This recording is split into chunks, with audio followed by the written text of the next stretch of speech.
Le polémiste Olivier Primo a qualifié plus tôt cette semaine le Parti conservateur du Québec de parti d'extrême droite sur ses réseaux sociaux. Il est toujours à la recherche d'un peu d'attention médiatique, ce monsieur Primo. Et ça a fait beaucoup réagir, notamment le président du Parti conservateur, Karim El Ayoubi, qui a répondu à ses propos sur X dans une longue réponse. Il est avec nous aujourd'hui. Bonjour, monsieur El Ayoubi. Bonjour. Merci d'avoir pris le temps d'être avec nous. Selon vous, évidemment, on en parlait, le Ruba Gazal hier soir, M. Primo sur les médias sociaux. Pourquoi les gens insistent et tiennent à ce point à rencarder, à placer le Parti conservateur avec cette étiquette d'extrême droite? D'où ça vient ce réflexe, selon vous? Je voulais juste corriger une petite chose. Je ne suis pas le président du parti, je suis le président de la commission politique. La commission politique, pardon, excusez-moi, oui, je oui, savais ça. mais c'est pas grave. Mais écoutez, pourquoi il y a deux possibilités. Soit il y a de la malhonnêteté intellectuelle et c'est pour vouloir faire mal et discréditer, c'est une possibilité, ou un manque de culture politique. Pour moi, c'est l'un ou l'autre, ou un peu un mélange des deux. En ce qui concerne M. Primo, je ne pourrais pas le dire, je ne le connais pas personnellement, je lui ai jamais parlé. Après ça, il a rectifié sa pensée, il n'y a pas de rancune de mon côté. Mais la raison pour laquelle je tenais à répondre, je suis pas quelqu'un qui répond beaucoup sur les réseaux sociaux de façon générale, mais c'est parce que l'étiquette d'extrême droite, qu'il faut bien comprendre, là, dans l'imaginaire populaire, c'est coté de façon encore beaucoup plus négative que l'extrême gauche. Je dis pas que l'extrême gauche, c'est magnifique, mais l'extrême droite, si on revient, puis c'est bien correct que ce soit coté, que ce soit considéré comme une absurdité. Tu sais, on revient au moment très sombre du 20e siècle. Là, on parle de politique raciale sur la suprématie aryenne. On parle de mépris total de la démocratie. On parle d'autoritarisme, de prise du pouvoir par la force. On parle de nationalisme identitaire très, très, très exacerbé. Si vous regardez comme il faut le programme du Parti conservateur du Québec, son chef, ses porte-parole, il n'y a personne qui ne représente ça au sein du Parti conservateur du Québec. Bien au contraire, même on se fait dire assez souvent, puis je voyais que vous discutiez avec Jacinthe Avarel juste avant, oui. Et c'est vrai ce qu'il dit, droite-gauche, il y a plusieurs axes. On peut facilement distinguer la droite et la gauche sur trois axes. Sur l'axe identitaire, ce qu'on appelle souvent le nationalisme ethnique, qui fait partie, qui est une composante historique de ce qu'on voit dans les mouvements d'extrême droite. Le Parti conservateur est assez centriste sur le plan identitaire. C'est un parti qui est autonomiste, qui veut que le Québec ait le plus de pouvoir possible, rapatrier des pouvoirs en matière d'immigration.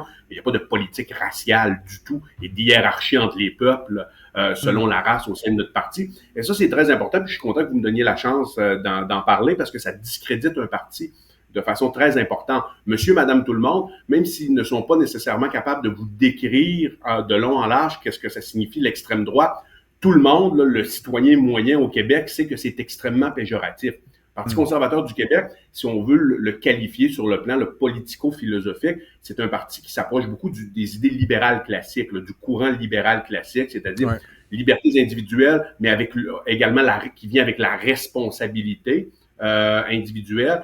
Je veux dire favoriser le libre marché sans être purement libertarien puis vouloir tout casser dans l'État. C'est pas du tout notre vision. On pense que l'État a sa place, particulièrement pour les pouvoirs régaliens, également pour les grandes orientations des ministères. Mais on est plus sur le plan philosophique des libéraux classiques que des gens d'extrême droite, clairement. Ça n'en demeure pas moins, puis encore une fois, ma lecture est partagée, je pense, par certains, pour avoir un peu entretenu des échanges, on va dire ça, sur X, où justement j'ai pu voir votre réponse.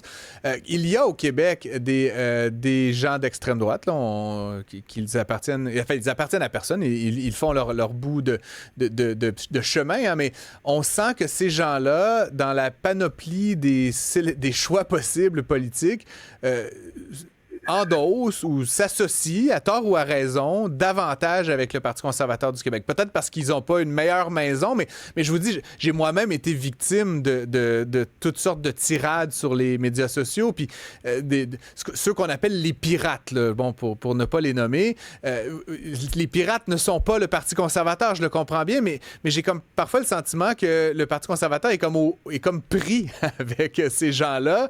Ce sont à la fois des supporters, mais des gens, comme vous le dites, qui ne sont pas associés avec les partis les plus répandissants de notre histoire. De la même façon qu'à l'extrême gauche, il y a quand même des gens qui vont proposer toutes sortes d'idées farfelues, dont Québec solidaire aimerait bien se débarrasser, mais qui constituent une certaine base. Et donc, j'aimerais vous entendre sur la suite, évidemment, en matière stratégique. Vous êtes le président de la commission politique. En matière stratégique, comment est-ce qu'on peut avoir un parti avec des idées libérales, de centre-droit, comme vous le dites, mais qui réussit finalement à plaire à des gens peut-être un peu moins, justement, extrêmes? Comment est-ce qu'on peut s'assurer de parler à monsieur, madame, tout le monde et pas juste à...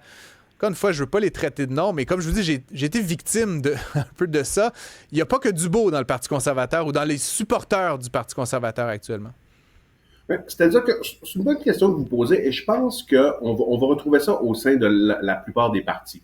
Si vous regardez, par exemple, au niveau de la partielle dans Arthabasca, j'ai trouvé les trolls du Parti québécois drôlement agressifs sur les réseaux sociaux.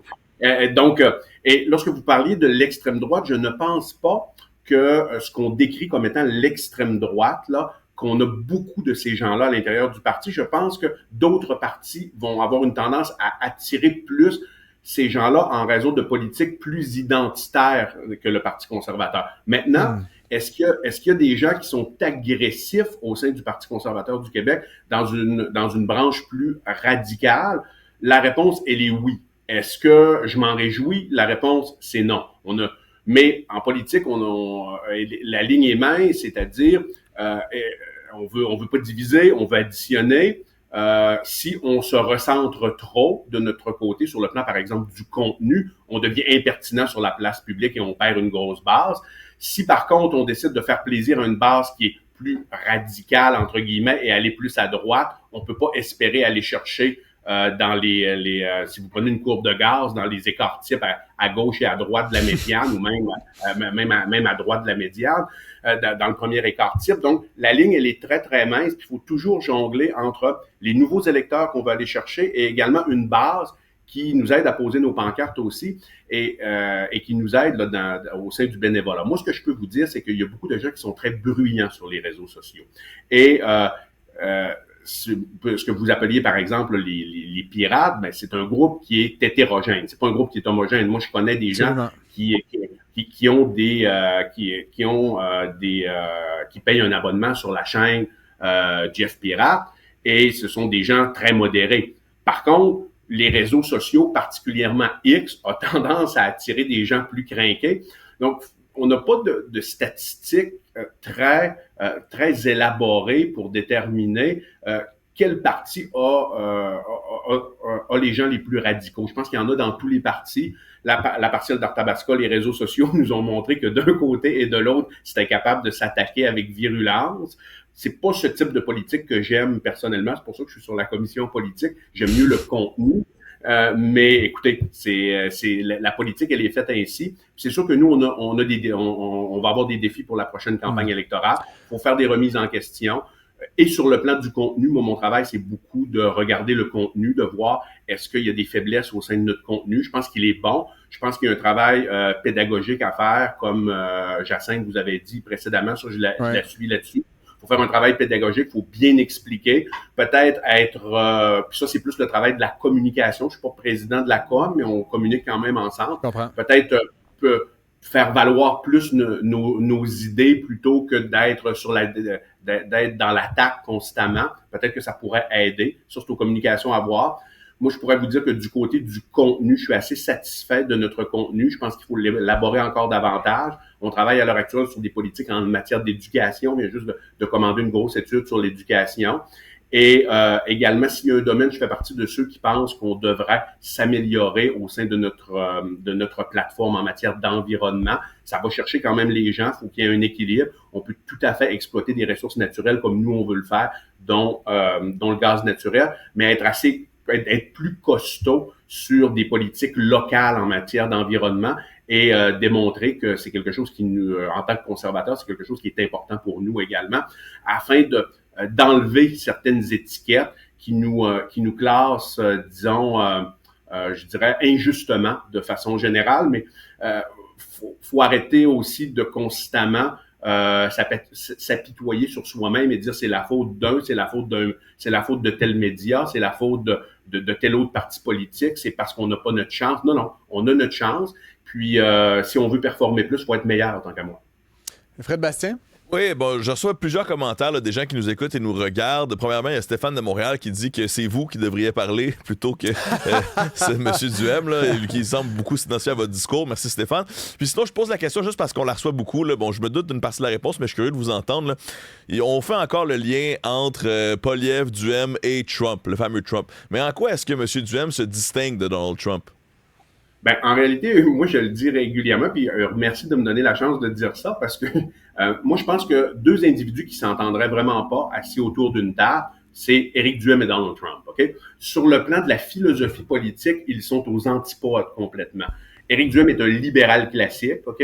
C'est pas un type autoritaire, c'est quelqu'un qui est pour le libre marché économique. Pour M. Trump, le mot tarif, c'est le plus beau mot du dictionnaire, il le dit. Pour M. Duhem, je peux vous garantir que c'est un des mots les plus laids, parce qu'un tarif est une taxe imposée à son propre peuple. Vous punissez votre propre peuple. Maintenant, donc, sur le plan du libre marché, Éric Duhem est en faveur il serait très heureux s'il y avait un libre-échange entre le Canada et les États-Unis, un pur libre-échange. Libre-échange entre les provinces canadiennes, il le dit. C'est quelqu'un qui préconise le libre marché. Monsieur Trump est quelqu'un qui est très centralisé, qui est très contrôlant sur le plan de l'économie. Donc, on est aux antipodes politiques. Monsieur Poilievre et Monsieur Duhem, par contre, sur le plan de la philosophie politique, s'entendent très bien. Ça, il y a un rapprochement à faire entre les deux. Je pense que les personnalités sont différentes. Éric Duhem n'a pas la même personnalité que Pierre Poilievre, mais sur le plan de la philosophie politique, ils sont très proches. C'est d'ailleurs de bons amis. Il y aura évidemment tout un débriefing à faire et quelques leçons à tirer. Karim El Ayoumi, je voudrais garder un peu plus longtemps. Malheureusement, c'est tout le temps qu'on avait, mais on vous réinvitera certainement.